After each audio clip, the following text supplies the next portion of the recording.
cả các em đã quay trở lại với Lisa Channel. Hôm nay chị có một quyển sách hình quả dâu rất là dễ thương nha, và có cả quay cầm nữa nè. Bây giờ chúng ta sẽ cùng xem ở bên trong trước nhé. Chỉ có một cô nàng búp bê nè, cùng với những bộ quần áo quả dâu rất là dễ thương nè. Và một phòng ăn nè, những món ăn đều là liên quan tới dâu hết. Một phòng tắm và một chai dầu gội hình quả dâu luôn nè. Và chúng ta có một cái xích đu ở ngoài vườn dâu. Bây giờ chị sẽ đánh thức búp bê dậy nha, và thay cho búp bê một bộ đồ thật là dễ thương nhé.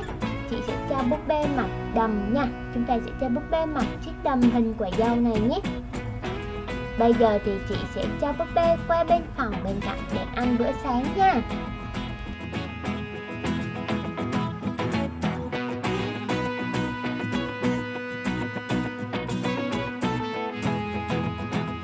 Chị sẽ mở tủ ở bên trong ra và lựa món ăn cho bạn nha. Chị sẽ lấy cho bạn món bánh kem dâu nè.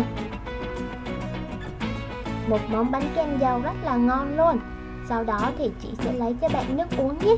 Chị sẽ lấy cho búp bê một món, đó chính là sữa cool dâu nha. Sữa da cool dâu rất là ngon nè. Sau khi uống xong rồi, chị sẽ cho búp bê tắm rửa nhé.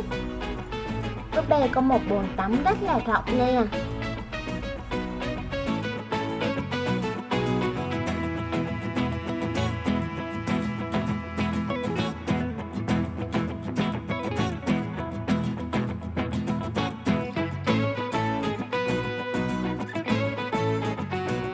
Xong rồi chị sẽ cho búp bê thay một bộ đồ khác để đi ra ngoài vườn chơi xích đu nha. Một bộ đồ zoom nè, một chiếc bộ đồ còn lại nha.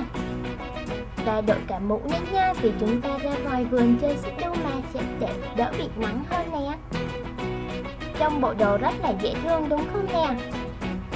Chơi xong rồi chị sẽ cho búp bê đi vào nhà ăn một bữa ăn khác nữa nha. Chị sẽ cho búp bê uống nước dâu nè. Và sau đó chị sẽ cho búp bê trở về phòng nè, thay bộ đồ này ra và sẽ nằm lên giường đọc sách một chút xíu rồi sẽ đi ngủ nha.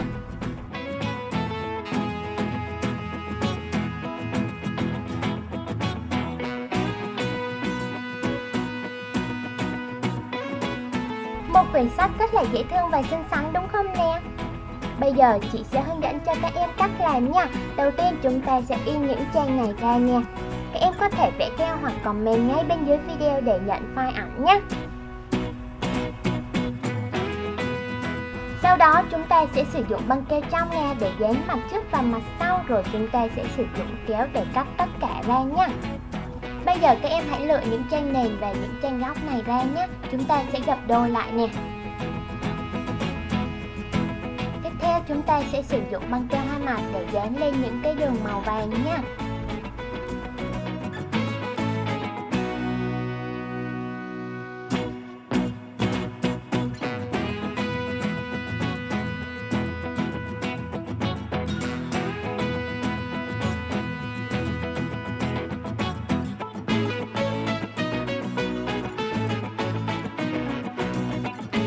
Sau đó chúng ta sẽ lựa những cái trang nền nhà và sắp xếp theo ý thích của mình nhé. Chúng ta sẽ gỡ phần băng keo hai mặt đó ra và dán lên nè.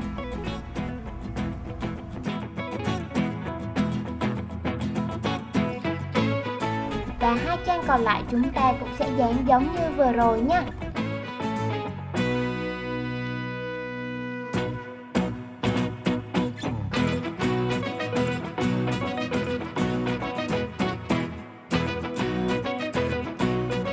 Và để dán những cái trang nền này lại, chúng ta sẽ sử dụng hồ khô nhé, hoặc là băng keo hai mặt đều được nha, tùy theo sở thích của mỗi người ha. Nhưng mà các em nhớ là chúng ta hãy bôi cho thật kỹ để cho quyển sách của chúng ta được dính chặt nhé.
là chúng ta đã hoàn thành xong được một nửa rồi nè.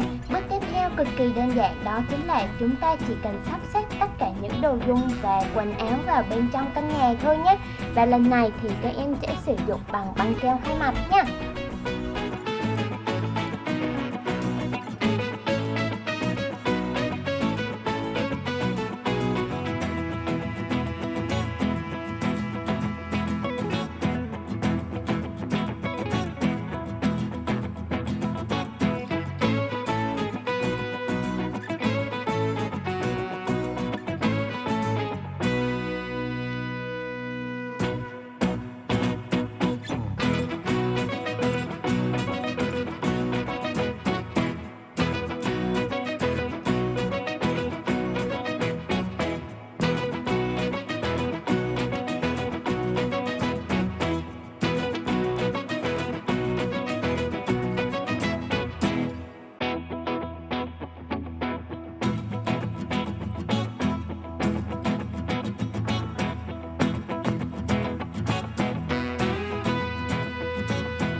Và chúng ta sẽ sử dụng thêm qua dán này lại nhé. Chúng ta sẽ gập đôi lại và sử dụng băng keo hai mặt để đóng mở một cách dễ dàng, và đồ ở bên trong quyển sách cũng sẽ không bị rớt ra nè. Vậy là chúng ta đã làm xong rồi, bây giờ các em hãy thử sức của mình nha. Hẹn gặp lại các em ở video tiếp theo. Nếu các bạn yêu thích kênh thì hãy nhanh tay đăng ký nè, like và share để ủng hộ kênh nhé.